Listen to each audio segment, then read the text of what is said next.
Hey guys, welcome back to One Candle Paranormal Case Files. Here with your hosts, Marcus D. And Vic Whaley. And everybody grab your binoculars as we're going to talk about one of the most major UFO sightings of our time, the Phoenix Lights.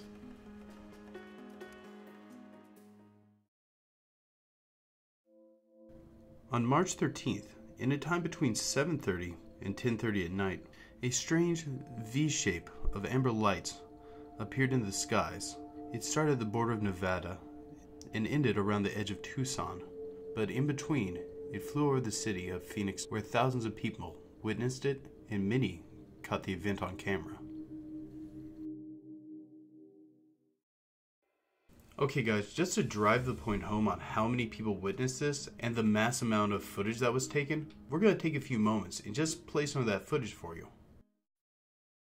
I got the third one popping. Over to your left. There's one behind the chimney. One just flared up. I got 4 of them. Major sighting here. No, there's 5. Oh! Another one just showed up. They're multiplying. Whoa! Maybe somebody's setting up lights. Did you see that? No, those are in the sky. There's one underneath the house, too. There's one behind the chimney. Look We at it. Come need to go to over here. Pecos. I can't see how this works. Have you seen that Allison, before? look at my bed. No. That's weird. They're lined up in a pattern, man. There's geometry behind this. I can't even get The this. m- I've never seen it. Look at that. Man, this is... What is this? What is Let's this? see. Oh, there's 3 of them all lined up. No, 4, there's Bill. one Bill, over Bill, here. over here. So alright guys, many times during UFO incidents there's very few witnesses in order to corroborate the evidence of the sightings. But not for the Phoenix Lights. The Phoenix Lights were a huge, major UFO sighting over a major US city. There were over 20,000 witnesses to the second sighting of the Phoenix Lights. There were 911 calls like crazy going on of people reporting these strange, bizarre lights up above Phoenix. And this wasn't just witnessed in particular areas. This was witnessed by people of all walks of life, all across the town. And beyond that, this isn't the first time that this had happened. There were people sighting these before this night, but never in this sort of scale. It was a truly amazing UFO experience shared by a whole town. Over a few days prior to the March 13th incident, there were sightings, and they increased over time all the way up to this apex event on the night of the 13th. And not only was there a sheer volume, there's a very high consistency among people coming forward with their accounts. One of the most frustrating parts about the story of the Phoenix Lights definitely comes from the government's response to the incident, particularly the governor of Arizona at the time. It was Fife Symington at the time, who actually held a press conference about the Phoenix Lights, who claimed that he knew what it was that caused it, and then had one of his aides in an alien outfit walk out, essentially mocking everybody that thought that this might have been an extraterrestrial incident. Which I think is pretty insulting, seeing as how you had like 20,000 witnesses to this incident and several people in a panic, and your response as a governor is to ridicule these people. Although I'm not terribly surprised, because I don't really trust this guy's actual input on the issue anymore, seeing as how he was actually before this indicted on charges of fraud and extortion and later convicted after the events of the Phoenix Lights. And just for the record, years later, he actually did come forward and say that he thought that this was an extraterrestrial event. He just didn't want to cause a panic. I'm sorry. I think this guy's credibility was thrown out the window from all the fraud charges he got convicted of. I mean, if you really want to get into sort of the conspiracy theory aspect of this, let's not also forget he used to actually be in the Air Force.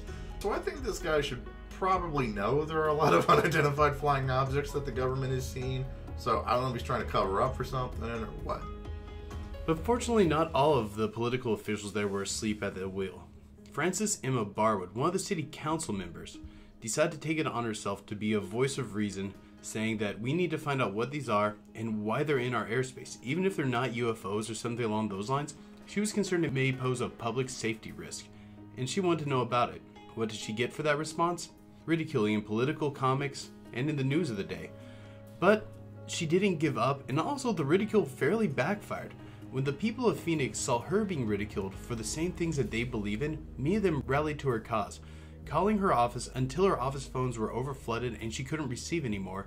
Then they began to call other council members and eventually began calling the mayor, asking them to pass messages on to her.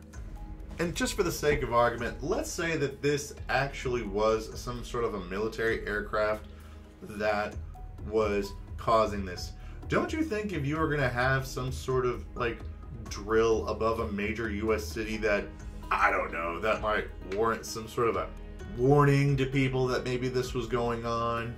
And even if this was supposed to be some sort of secret, don't you think maybe as an elected official you should get a little upset about the military maybe having some sort of secret drill over the city of your constituents? Especially if we're considering it to be a drill, these planes didn't have the appropriate lightings, they didn't have the warning lights that are normally on planes, and they somehow made no sound. Most people did not record to hearing anything, except for an eerie silence that night. I'm still stuck on this whole idea that if the skeptics are right and this was some sort of like plane that did this, as an elected official, you'd want to have somebody's job for causing this large of a panic in my city.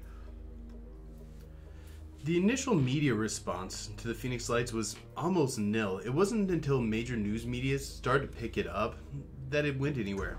But the force that really saved the day were people getting online, talking in chat rooms, and disseminating information through the internet.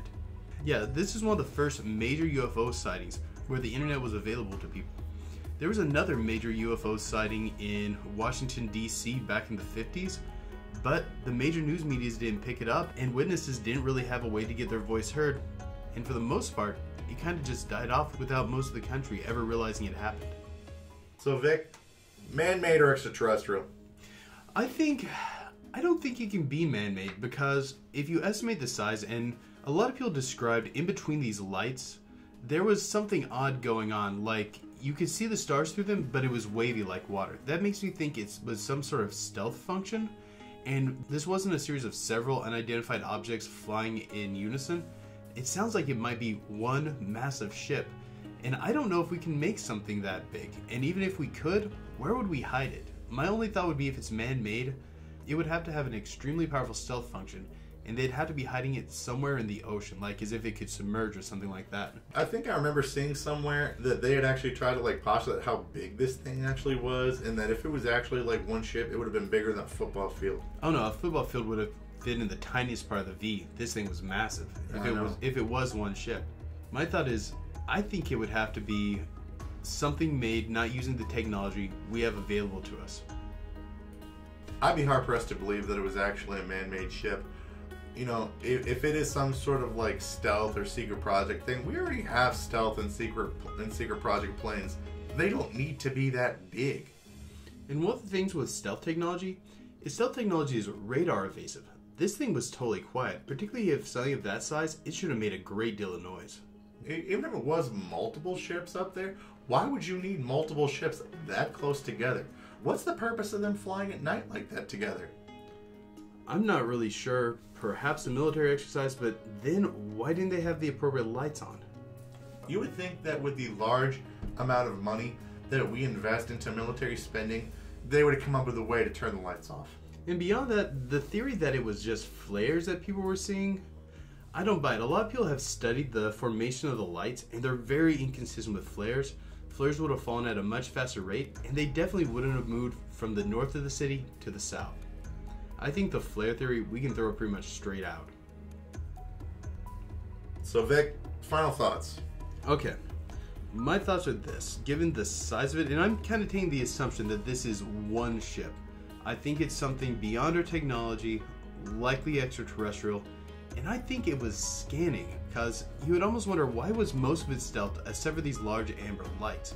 I'm almost wondering if it was some sort of advanced scanning technology that we're not aware of, where they need to have those lights on to correctly get the information that they needed. That would also explain why it was moving so slowly and over a populated area. I'm going to go with the theory that I don't think that it was man-made. I think that it was extraterrestrial, and I think that they were here to watch us. The reason I say this is the first time that we've seen these sort of lights, this sort of V-shaped pattern that you see in several of the video footage of the Phoenix Lights has been repeated in California and in other parts of the world. So I think this could be safe to say that this is a similar thing that continues to visit here to Earth. An important note, when you're talking about the Phoenix Lights, several people reported a very strong sense of calm not everybody, just a good amount, whenever they watch the Phoenix Lights. To me, this kind of sounds like almost like things are showing up just to watch us. I don't know if it's kind of like we're like a zoo. I don't know. I don't know if is that insulting? I don't know. Like it just sort of seems it's like something that's like you roll up into the neighborhood, you look at everything, you look at all the animals, take photos, you're like, oh look, wow, that's so cool, look at them in their habitat, and then you just leave. It just seems to be from the pattern behavior, it has to be something that's trying to watch. Nothing ever comes out, they just show up, they do their thing, and then they leave. But let us know what you guys think in the comments below. Hey guys, thank you for checking out our video on the Arizona Lights. We had a great time making this footage. And especially, we want to give a big shout out to the fan who suggested this to us, Gallo5XC. Thank you so much for giving us this idea. This was a great topic. Yeah, we've been needing to cover this one for a while. I don't know why we just haven't covered it up to this point. It's such an important part of our UFO history. And if there's any video that you want to see us do, leave it in the comments below. As we've said, we love getting fan requests. So if you guys like this video, don't forget to hit that like, share, and subscribe button. But also don't forget to hit that notification button so you guys can stay up to date on all the content coming out of here from One Candle Society. But don't forget, keep believing. Because we'll keep listening.